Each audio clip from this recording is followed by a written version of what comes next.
Ayan, nagbabaklasan na kami rito mga boss kasi lipat na tayo ng garahe mga bossing. Hindi na pinapaupahan dito sa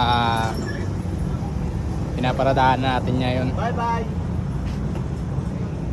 Lipat na tayo ng garahe mga boss. Yung dalawang truck dinala na ron sa paradahan natin. Yan, baka bukas pa kami na ito mga bossing nilipat ng tuluyan gawa nung hanggang Sabado pa naman kami rito. Kaya kaninang umaga yan. Hindi lang namin tinuloy-tuloy kasi napakainit. Eh ngayon na bandang hapon na, yan tinira na naman nila. Wala na nga pala tayo dito mga boss sa mga susunod na araw. Ayan mga bossing oh. Pinagtatanggal na nila yung mga yero.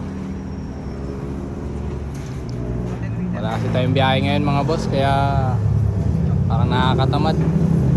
Kaya ito na lang yung pinagkabalaan namin, tanggalin to para pagdating sa Sabado wala nang matira rito mga boss. Ay, wait lang. Ayan mga bossing, yun lang.